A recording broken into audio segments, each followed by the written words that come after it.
Okay, so we are on YouTube also now. Okay, let me start. So how many of you have seen the project which we have posted recently? Maybe you can write on the chat window.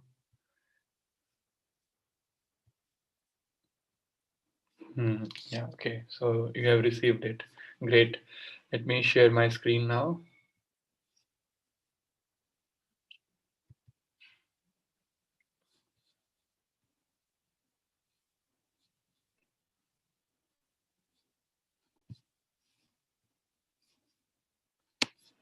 Yes, so this is our project. I'll just quickly go through it so basically what I'm trying to what I'm trying to do now is that I am trying to for the remaining of the course, uh, because we have studied so many theoretical concepts, and like we studied linear models for classification and regression. We studied neural networks. Um, we studied hidden Markov models. So I'm trying to give you a practical feel of it. I'm trying to put everything together into one project that you can use your knowledge of all those models and apply it to solve something interesting. So this is a problem which we have created.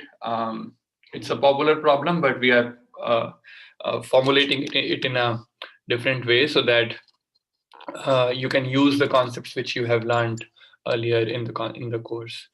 Um, so this is the project which we have planned. So you have it's called acoustic event detection or audio event detection problem. Basically, whenever you hear some sound, let's say you will immediately say, "Oh, somebody snapped." Whenever you say, whenever you hear this sound, you will immediately know somebody coughed. So like that, there are many audio events, basically many salient events or many uh, occurrences which happen in the audio domain, and you have to detect those things. Let's say in the kitchen, you are working, let's say your mother is cooking in the kitchen and you are working in the uh, bedroom, and you hear the whistle sound. Immediately you know that, okay, mother is using pressure cooker and there is a whistle from the pressure cooker. Or if you are working in some other room, there is a washing machine running, and immediately the machine will give a signal, ton ton ton, which means, okay, the task is over. Basically the clothes are washed now and you can go and put them out for drying. So many audio events are important to detect, means useful to detect. And if we can do it automatically, it becomes very, very convenient for um, basically for applications like smart home, where you want to make your home smart, or in industrial applications. For example, there are so many machines which are installed, and some machine goes bad and it starts making some weird kind of sound. And if from sound itself you can detect, okay, there is a problem with the machine, then it's a very good application which you can use in industrial systems. Similarly, on traffic, let's say when you hear um, some sound, and from there you can detect it's a truck or a bus or a car or a cycle, right? And it can have many applications as well. uh, for example, uh, some mishap happens on the street, on the road, immediately you will, from the audio you can detect very clearly, oh, there is some crash and people are uh, injured, or you can immediately send ambulance or help. So these are different applications. So the basically this project is, you have audio snippets which I have provided in the folder which you must have seen, and you can use those snippets to train your models. And what is the goal of this training? So whenever we talk of machine learning, how do we take any project? How do we start any project? So the first thing which we need is to define the problem. What is the problem? The problem is, in this case, let's take the task one, and I allow you to do this exercise for task two. But let's take the task one. What is the problem? The problem is, given an audio file, you want to label it with what audio event is present there. So this is not detection task, this is classification task. because detection means it is possible that nothing happened. But in this case, no, something has definitely happened. One of those 10 events have occurred. And so you use your you use machine learning. The purpose is to detect or to classify which of the 10 events has occurred. So this is my problem statement. Now, what do I need for this to train my machine? Okay, let me think of, so first I will think of, okay, one part is data collection. So you have some data, you have, I have shared some audio files with you, thousands, I think 2000 something audio files with you, and they are labeled data.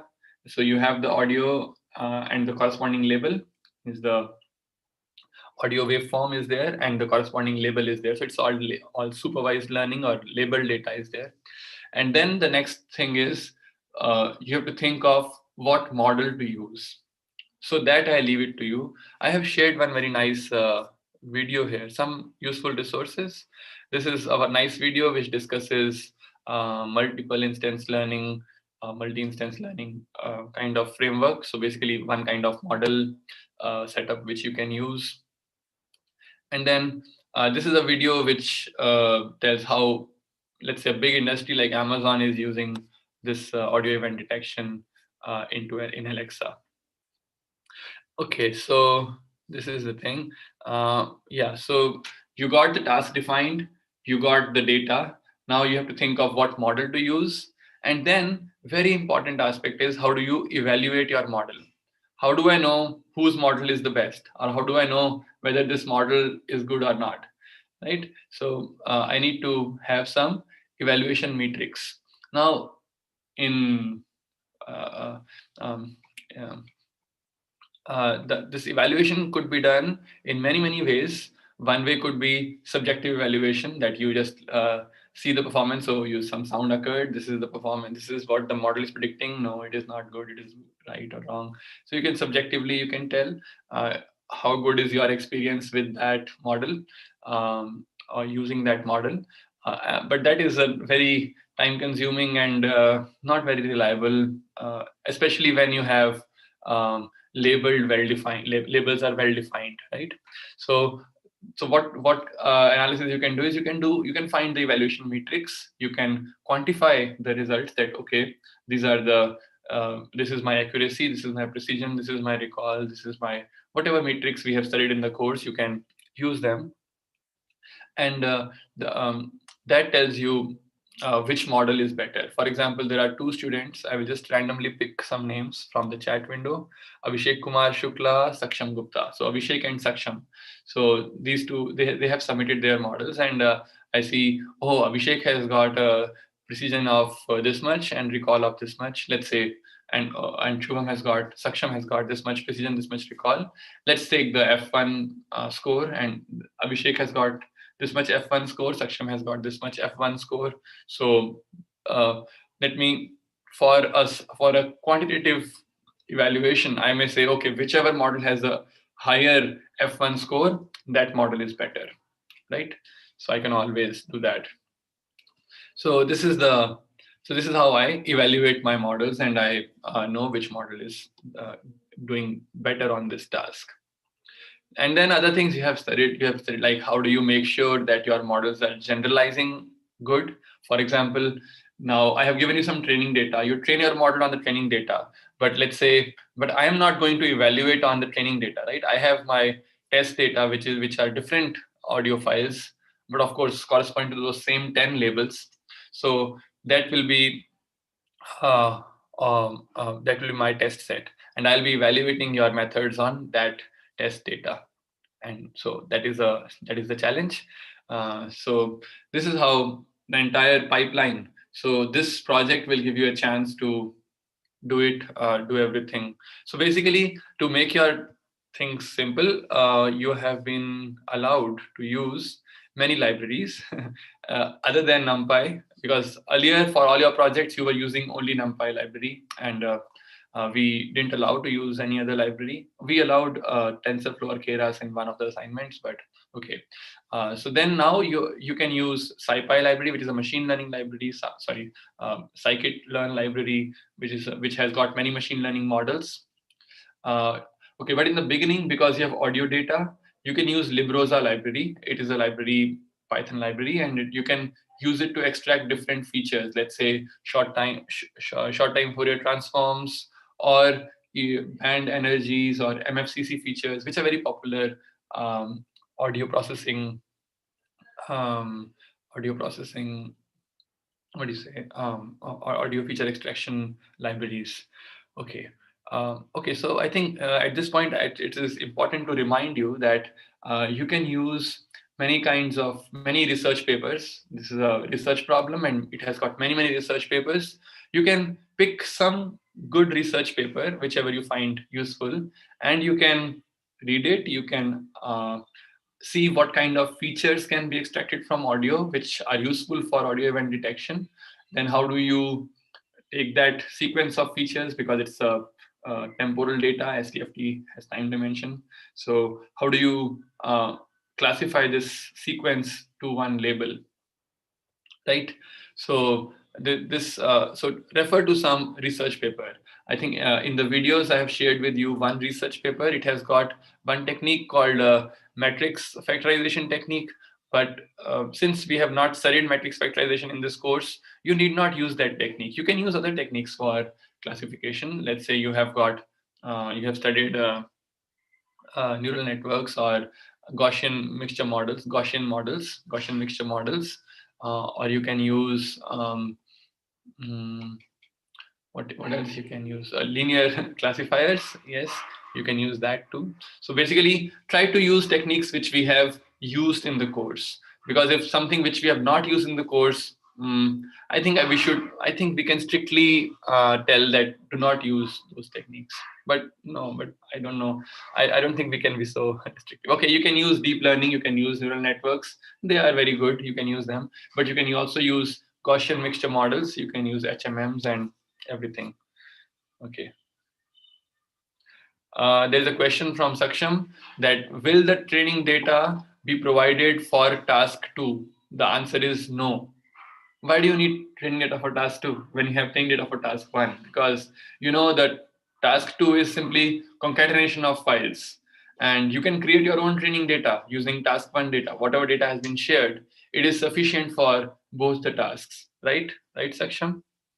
You can use it for task 1, definitely. You can also use it for task 2. Okay, so this is the thing. Good question.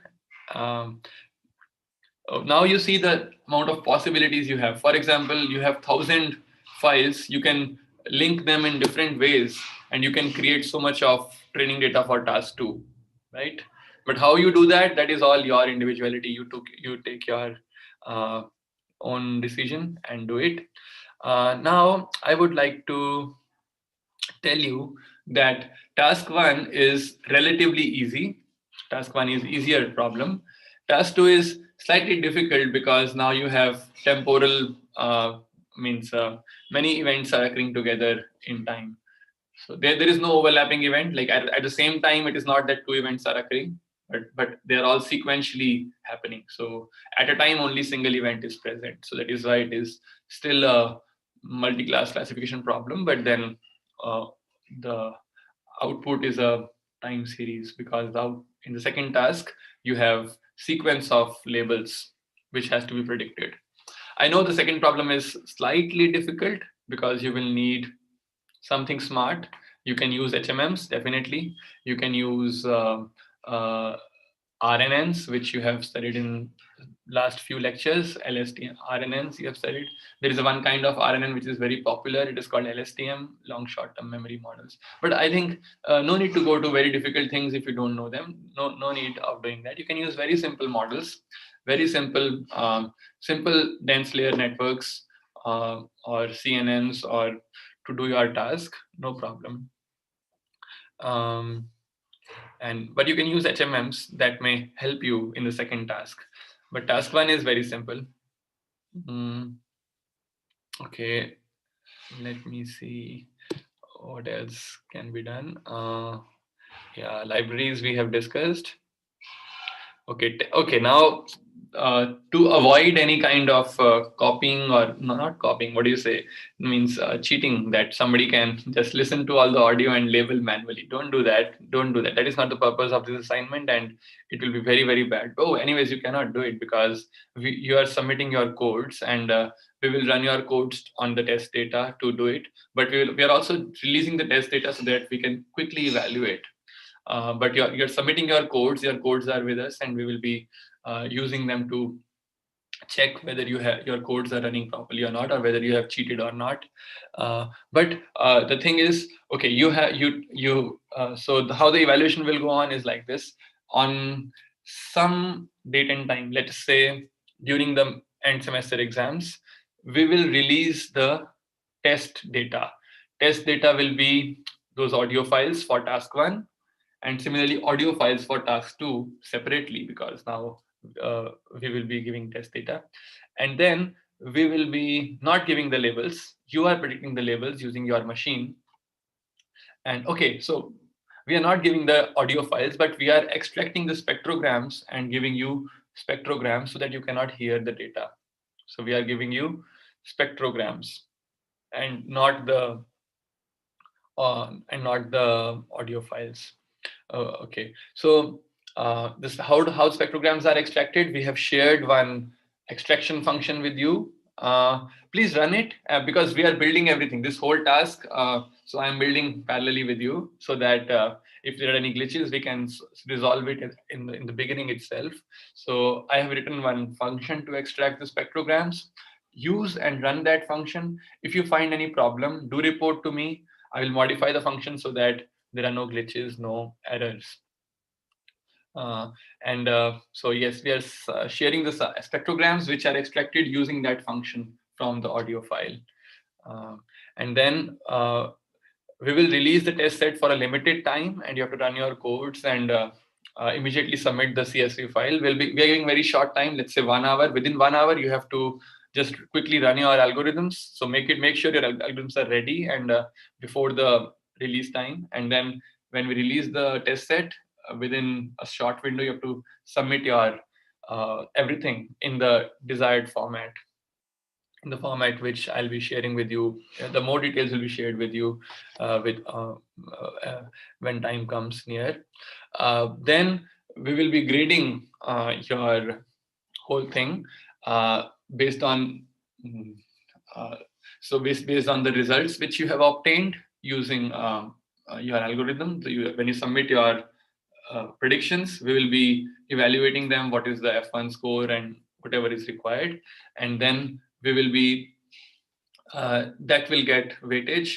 And for both task 1 and task 2, I have just given 30% to each task, but of course I know task 1 is relatively easier and task 2 is a little more difficult, but still same weightage, so that then we have report and codes. So you have to submit a report. It need not be very long report. It should just tell, let's say, 1-page report.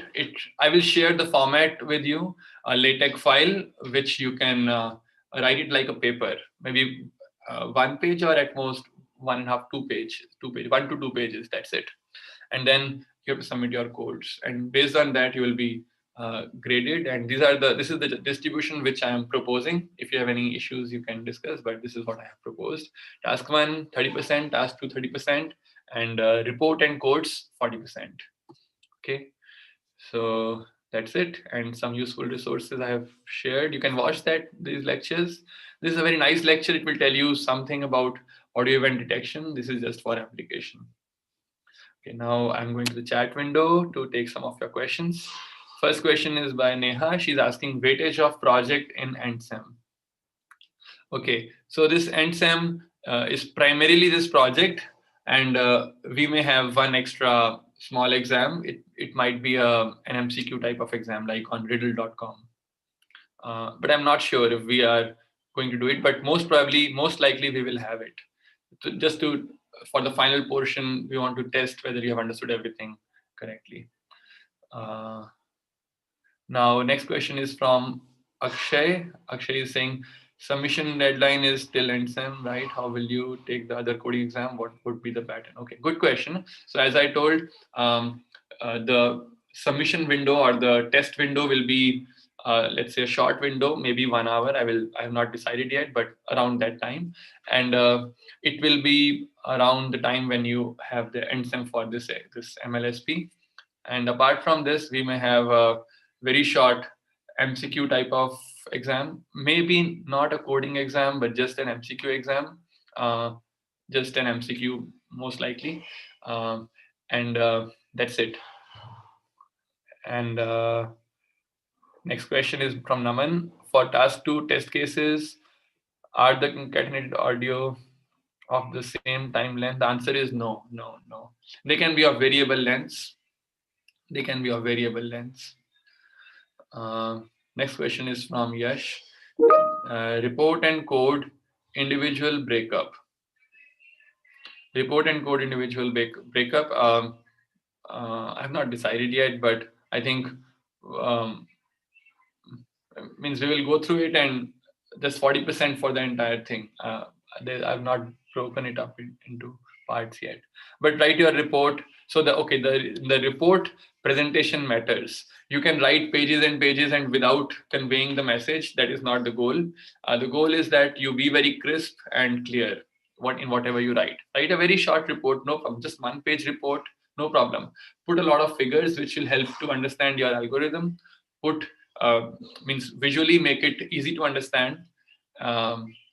You can make a figure and for each block you can add arrows and write like that. It can be a non-standard kind of thing also, but make sure that it is very easy to understand. Maybe then we need not share a LaTeX format with you because unnecessary. I don't want to pressurize you. So write a report in your own way, and if you like, you make sketches or visualizations how to understand it very quickly. Maybe make one figure, a block diagram, and for each block you write with arrows. You write what that block is doing, and then in the text you write some details so that things are more clear. Okay, there's a question from Shaurya. Can we use Pandas library in the project? Pandas library. This has got very small amount of data processing. So you may not need Pandas library because you may not need Pandas library. And okay, we can allow that, but I don't think you need it. Okay, Pandas is allowed. Okay, now next question from Sparsh. Okay, for those who don't know what is Pandas, Pandas is just a library which it reads the CSV file and then you can do lots of data processing. For example, you want to extract all the files which have this label or all the or how do you say, all the files which have a particular label. You can quickly group them together and do a lot of data processing, just like you do in Excel sheet. So you can write commands in Pandas library and you can do that. So okay, Pandas is allowed, you can use it. Next question is, sir, can we use our own prepared training data if we feel that the amount of data burden? The answer is no. So Sparsh, the answer is no. You cannot use any data which has not been provided. Basically, for training, you can use only the data which has been provided to you. No extra data allowed. Okay. Let me write here. No extra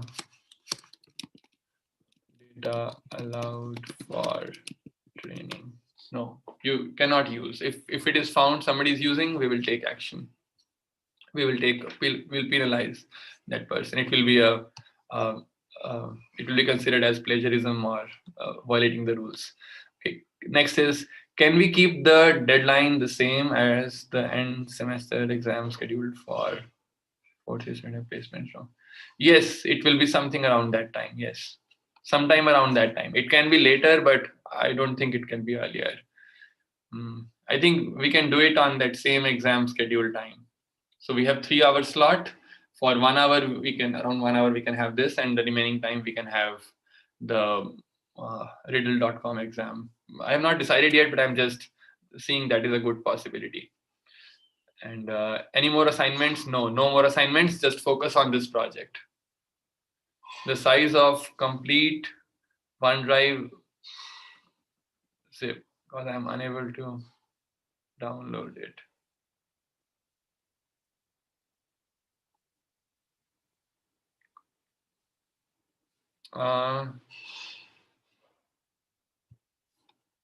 Yes, I don't want to. How big it is? I don't know how big it is. I can tell you later. So, okay, I don't know what is the size of the whole, but you have to download it, right? Because you have to work on it. Okay, but okay, once you download it, then you don't need internet any further. You just need to download the data, that is it. Okay. Do the quizzes and assignments have the same weightage? The answer is, since we have had 2 quizzes and 3 assignments, so we can merge them all together. Basically, we have total 5 things. So we can have 4 best out of 5. That is what we can do. Okay. Next question is from Abhay Dayal Mathur. He says, data augmentation is allowed. What kind of data augmentation? Using this provided data, you can do any kind of augmentation. Using the data which has been provided to you, you can do any kind of augmentation, definitely. But don't use any external data. No extra data or no extra or external data.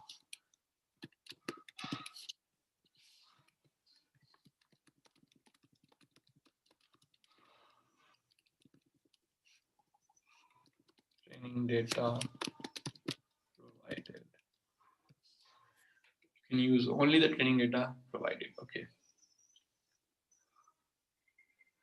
Okay, so I think this is a helpful suggestion from Abhay to the question asked by Yash. So he's saying that if you don't have data, data bandwidth locally, then you can, on the Colab, you can use many bash commands or many Linux commands. So directly go to Colab and you use the command wget and get all the data directly into your Google Drive folder. And then data is there in the Google Drive folder, then you're writing your code. So basically the data is not coming into your local system, but it is staying on the Google Drive folder and it is happening, everything is happening there. Now, when assignment 2 and 3 will be graded? I think assignment 2 is already graded. Assignment 3 also is also graded, just that I have to see the results once, but they are graded, yes. And Sumit is in charge. For assignment number 2, Sagnik was in charge. He took some time because he's a BTech student and he had some other commitments and he could not complete it, but he has done it now. Sagnik is in charge for assignment number 2. For assignment number 3, Sumit is the in charge, and both have almost done their job, and they will be uploading very soon. Next is, can you upload the training data on G Drive, as then we can directly access it in Colab? No, I don't think you can access my G Drive on Colab. I don't think so, that you can access my G Drive on Colab. I don't think that is possible. You can download it on your G Drive. Shaurya, I don't know. If you think that if it is in my G Drive and you can access it just with a read-only permission, I don't want you to modify the data. Just with read-only permission, if you can access it, then let me know. We can look into that possibility. Okay, Shaurya? Okay, so let's go to... I think that's it. Anybody has any further questions, please feel free to write on the forum. I have shared the example. You are able to run this, right? If you to play this, just right click and say play.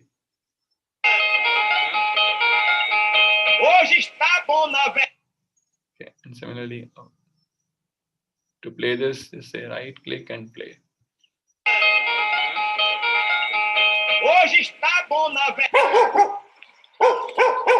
Dog barking. So So I've just concatenated different events together, and that is our data. Okay, I think that's it. So we are done with the project part. I hope everybody has understood it very well, and take your time and do something which makes you learn many interesting things. I will share with you what kind of function you finally need to submit so that um, mm, we can run it. But anyways, I will do that later if required. But as of now, this is the submission format. Okay, for task one, how the data should look like and all. Some details are required for final submission. I will provide those details with time because we are also building our systems for evaluation and everything. We are writing our codes, so we will be sharing that with you very soon. But you're not hindered by that because you keep working on your project. Final format can be taken care of later. Okay, if no further questions, then I would like to go to our previous discussion, which we were discussing last week about HMMs, hidden Markov models. Okay, go to our discussion board. Okay.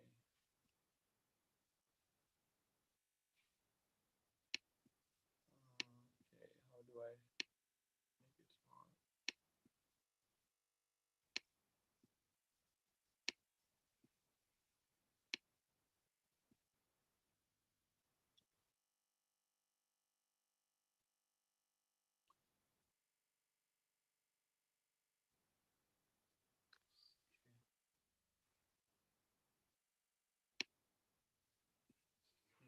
Okay, so in the last class, we were discussing one example about hidden Markov models. We took the example of temperature and seasons. And so my observations are the temperatures, and my underlying hidden parameters, hidden variable is the season.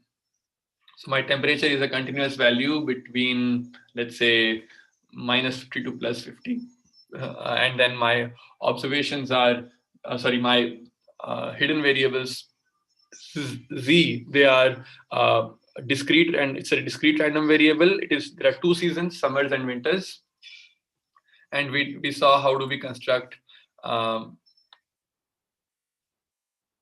our transition model and transition probability model and emission probability model and initial probabilities. Okay, today we are going to study um, if I tell you the sequence of seasons in a year.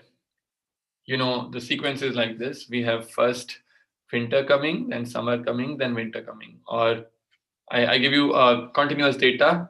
It will be either winter summer or summer winter kind of transition. Then how will you build your models? How will you train your models? So let us say I know xt, I know my temperature on every day, but I do not know zt, I do not know my season at every day, but I know the sequence.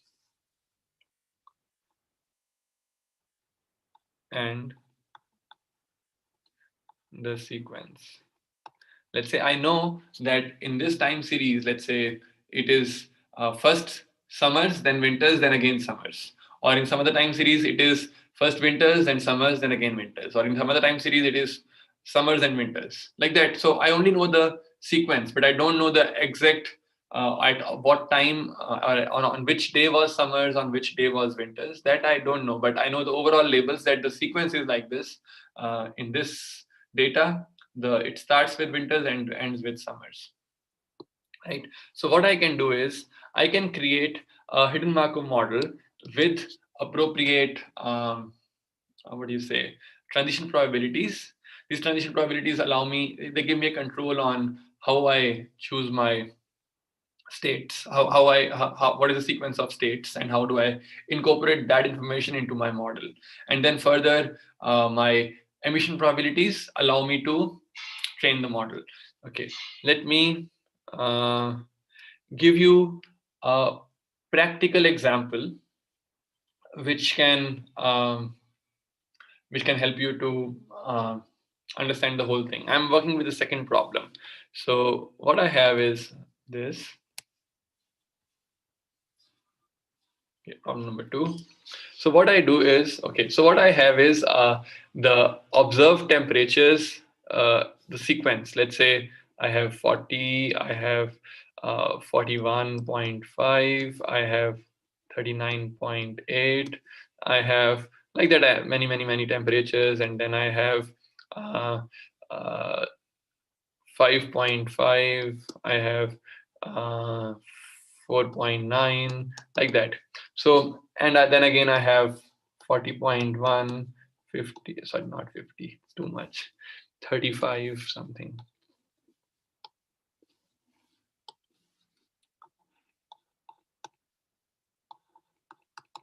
Okay, so, and I know this is my xt,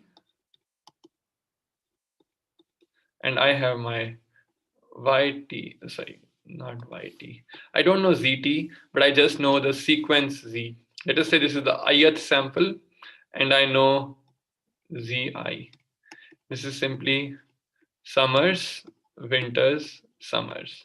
But I don't know where the summers will end and where the winters will start, and then where the winters will end, where the summers will start. I don't know, but I just know the observations, temperature, and I know the sequence for this. Similarly, this is, let's say, I equal to 0. Then I can have I equal to 1, which is another sequence. Let's say 30. Let me start from winters this time. Let's say 10.3, 11.1, and like that, then 40.1, 30.3, like that. And my Z for I equal to 1 is simply winters, summers, right? So in this way, I have my data. I like that. This is my training data. Lots and lots of data is there. How will you train your model now? I don't know how to do that. So I have to create a suitable model.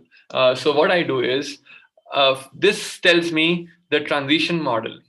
Um, so generally how I would go about is, I have to start with, so okay, what do I need? I need some uh, probability of x given xt given zt, right? Actually, I should not write t here because, okay, anyways, because this is not for a particular time instant. Okay, and this is just a z sequence. So I know my probability of xt given zt. I don't know what it is, so I will just start with some distribution. I don't know what should I start with. Okay, I don't know what it is. Okay, I leave it like that. But I know probability of z t given zt minus 1. This is what I know. Uh, this is I know. Now, how do I know? From a given sequence, I can extract. For example, how I would like to go about, because you have watched HMM videos, I hope you all are familiar with the theory. Now I'm applying that theory to a particular problem. And this is one way. Of course, you can find other ways, but this is what I find is useful. Let's say take the zeroth sample. Okay, take I equal to 0. For this sample, what you have is, first comes summers. You know the first will be summer. So I will say probability, this pi, that probability of summers, basically this is P0, PZ0. Probability of, means I'm just talking about this. So pi of summers is equal to 1 and pi of winters is equal to 0. Right? And I will divide it like this. Summers, winters, summers. Then probability of winters given summers is equal to, and then probability of summers given winters, and probability of summers given summers, probability of winters given winters. So now you see, let us say, let's assume, okay, let us assume this is a longer sequence. Let's say this sequence. For this sequence, how will I construct? Let's say this is another W here, just to make the task a little more expressive. I can say this is summers 1, this is winters 2, summers 3, winters 4. Okay, so now I can break this model into something like this. Probability of winter 2 given summer 1 is equal to, let's say, 0.5. Probability of summer 1 given summer 1 equal to again 0.5. And then probability of summer 3. Basically, when I am here in this region, then I will be using this model, this transition model. When I'm here, then I'll be using this transition model is equal to how much? 0.5, let's say.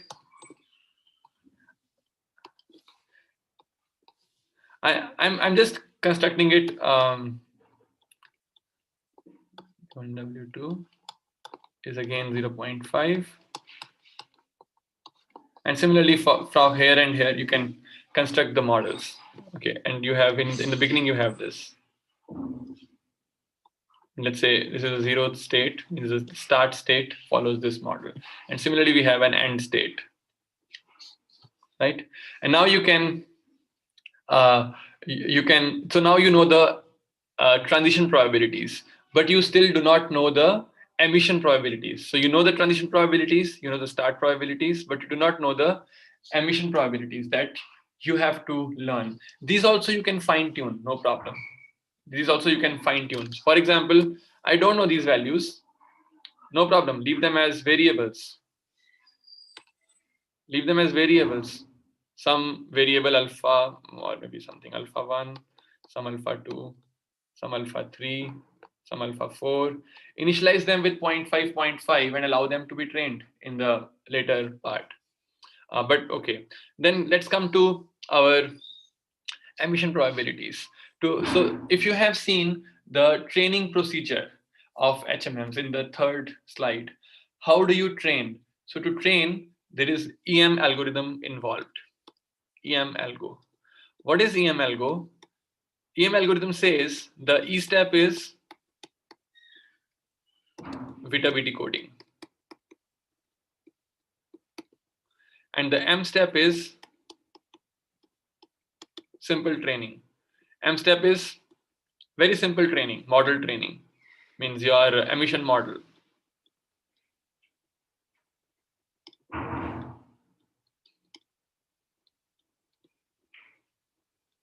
Oh, my system is, let me.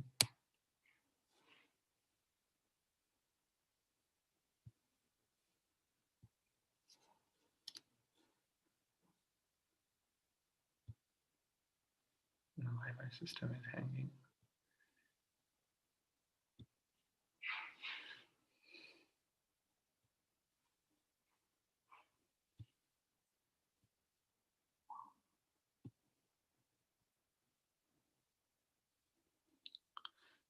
Okay, so emission model is trained in the M step.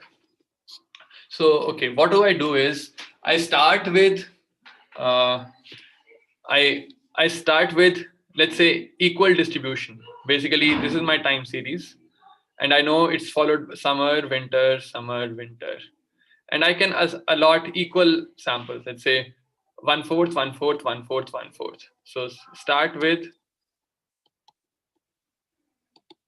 a uniform distribution, a uniform, I mean, equal alignment, sorry, it's called equal alignment.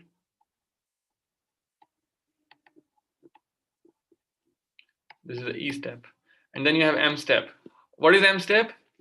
Okay, you have to train your S model, means probability of temperature, means your X, T, given summers, probability of XT, given winters. These are your emission models, right? These are two emission models. This could be one, let's say Gaussian, this could be one Gaussian or GMM, whatever. These are the two things you have to train. So you train from here, you train this part, from here, you train this part. Very simple, right? You started with some equal alignment, trained your models, this not only for one sample, but for all the samples, for all your I equal to 1, 2, 3, 4, whatever number of samples you have. And then you have trained your probabilities, and again go to E step. Again, align with the model. Align with the current model. Whatever model you have already trained now, you do a alignment. Now, okay, you got some. So here you can tune your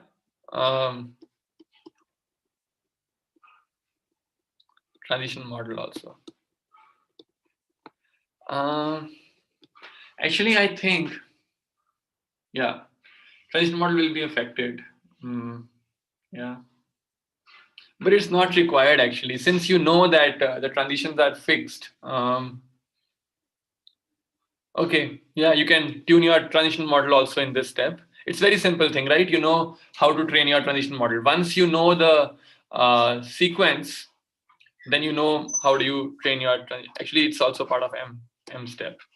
Then again you train your PXT given the given summers from this new sequence, new alignment, and PX given winters, again from your new alignment. In this way, you keep iterating until your model converges, right?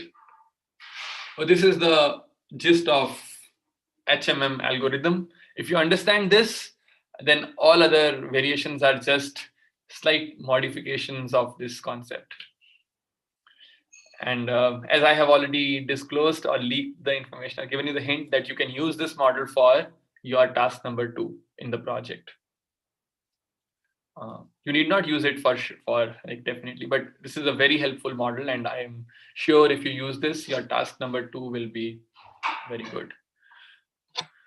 Okay, so I think we can means I can stop here, but do you have any questions, then please ask.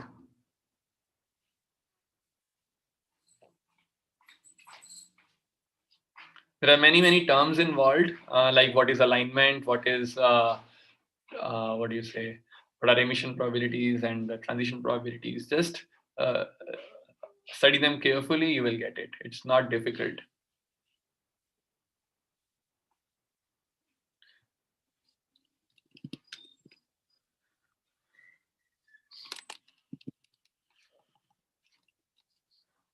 Okay. So yeah, so okay, I think, and other logistic announcements I have already made, that the code and code and assignment,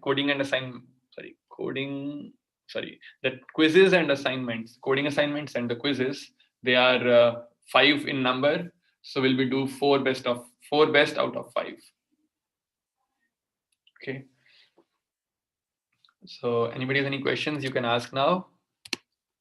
Shaurya has shared that if you send the link in the G Drive folder, then we can copy it into our G Drive directly without downloading the data on PC and then upload it on G Drive.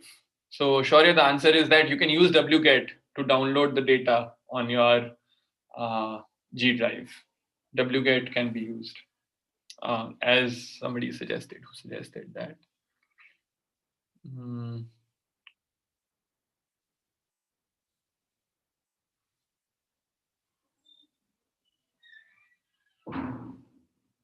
Okay, I don't know who. Oh yeah, Abhay suggested that. Okay, so I think that's all from my side today. But I look forward to your more questions, because I know now you're working on a project, so you have many more questions coming because you're doing something practically. And I'm excited to see how you proceed and ask questions on the forum. All right. So thank you very much.